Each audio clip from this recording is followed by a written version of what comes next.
Hello, and welcome to another episode of The Long Rest. My name's Logan, And I'm Brandon. and today we're going to be talking all about player agency versus story direction and where you can find the balance. So, it's probably important for this discussion, let's set some defined vocabulary for the words we're choosing to use, right? So, player agency. These are the meaningful ability choices that the players get to make. They have the direct impact on the world. The story direction is completely Dungeon Master driven. These are the things that the Dungeon Master has created and intend to use. So like narrative pushes, arcs, different structures of the world.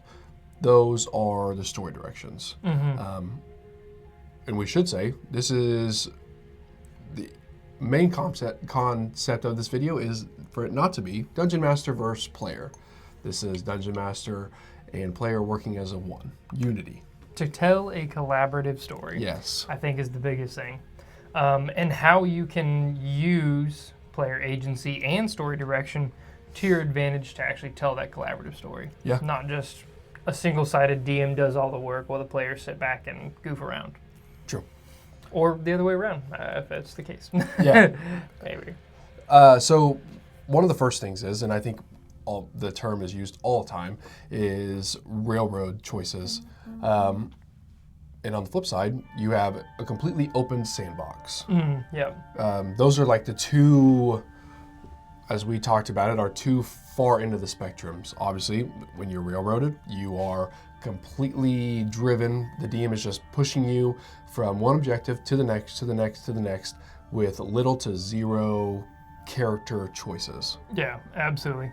It's all roads lead to one. Yes. You know, you cannot get off that track. It is, regardless of your actions and choices, right, wrong, indifferent, it does not matter. We're getting to that destination. That's railroading. Yeah. And that can be on very different levels too. You know, maybe the railroad ends early, who knows? Or maybe it is full steam ahead the entire path. Yeah. The other option is the sandbox mode, which is completely open, where the players have no direction and they get just to explore the world at their pace, at their leisure, with their intentions. Where can you see either one of those situations going?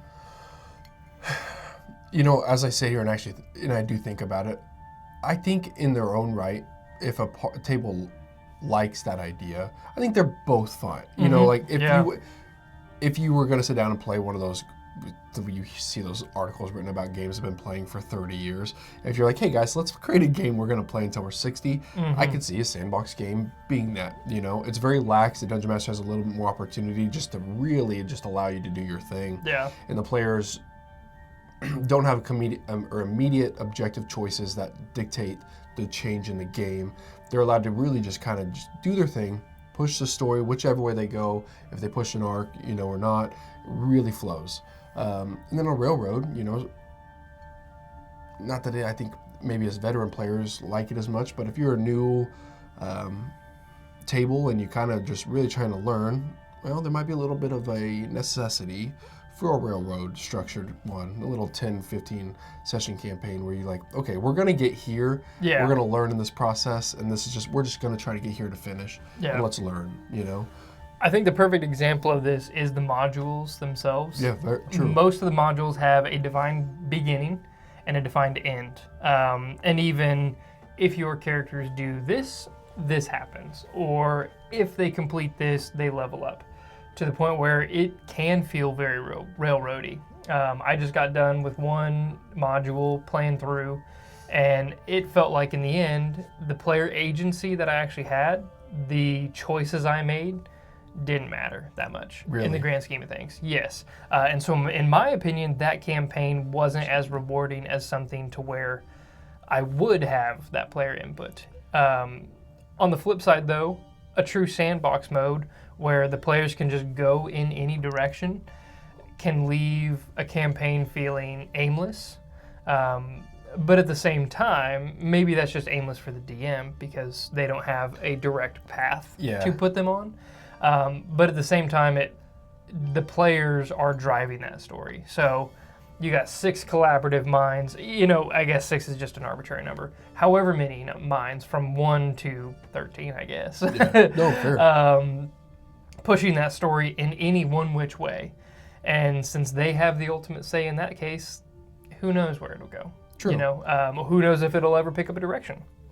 It's true. Yeah. And I think the sweet spot is dead in the center. Yeah, somewhere in the middle. It's that DNA strand of both of those working together. Yeah. Of the players being allowed to do that sandbox push and the DM being allowed to railroad in the certain moments to push the objectives in. And we use both terms lightly in that extent.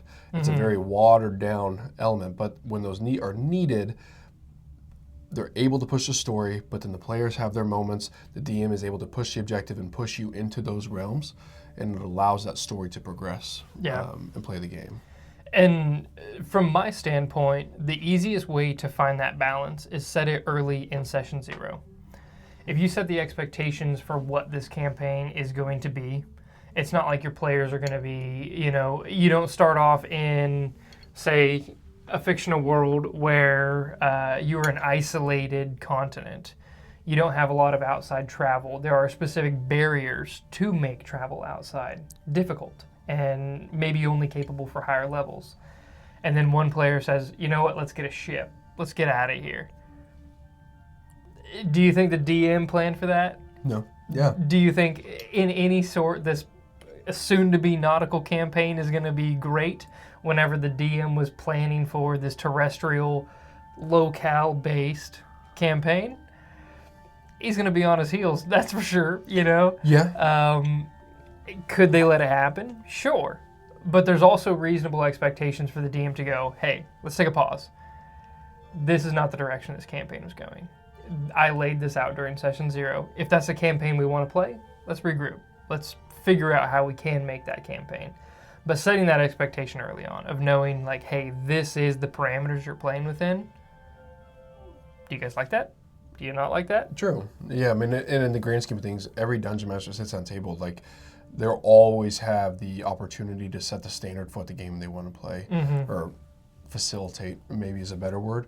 And if that, there's certain dungeon masters that they plan buku amounts, and if you've planned so much that when you go and sit down, that player takes a completely left turn, times 180, backflip on the railroad, the opposite direction, you're like, dude, I don't know. I'm not ready for that at all. I have a whole year of stuff, and that's perfectly fine to go, hey guys, I don't want to, I'm not prepared to do that. If we are, I need to know now. Yeah. And you can work with it, and that kind of falls back to the whole point. Everybody at the table is working together. So that kind of rolls into a great point of consequences are set the stage for like what player agency does. Yeah, absolutely. So the success and failures of those players drastically change the world. So the world has real logic. Yeah. The classic example of murder hobos. Yeah. Where they just go off and wantonly kill the shopkeeper because they failed their persuasion check, and they're like, you know what, I'm going to get it regardless. So they kill the shopkeeper, loot all the goods, and then make off like bandits. Eventually, they're going to have a warrant out for their arrest. No shopkeeper in the near vicinity is probably going to do business with them. Might not be able to return to town. There should be consequences to that. And not just consequences of like, oh, this tavern keeper was a level 20 bard back in his day, so false. You can have better in-world consequences to say, hey, players, this is not that campaign. Like, if you're trying to go full evil on me, you're in a good setting. There's going to be consequences to it. Or on the flip side, what if you are in a full evil campaign? Then sure, I guess that's totally fine. Your players are acting in accordance with what you set forth. Sure. So it depends upon the setting itself on how the players should actually, or how their actions should reflect, right? And that really does toe the balance of storyline versus agency. Yeah. The overall plot should have some impact by their input. Absolutely. And that's what the importance of like your world having logic the player agency and the choices that your table makes directly impact the world in some fashion, because that's what makes the choices feel real and makes the world tie together. Yeah. They're just also cohesive. If your players don't have consequences for their actions, and whether they're good consequences or bad, I mean, it goes both directions. I mean, say they are heroes of the realm and they do stop big bad evil guy, or like one of the first tiers, they might be deemed as heroes and they might receive certain benefits from certain people. Like, that's a consequence of their actions. It's a good one. And so they let them reap that benefit, Yeah. But that makes them feel like, okay, my character did something and the world reacted to it. This is us telling that collaborative story. Yeah. So. And it feeds into what rewards the players, obviously. Yeah. If the world reacts positively, the players are going to go, sweet, if I want more of that, if I want more special treatment for being a hero, let me be a hero. Yeah.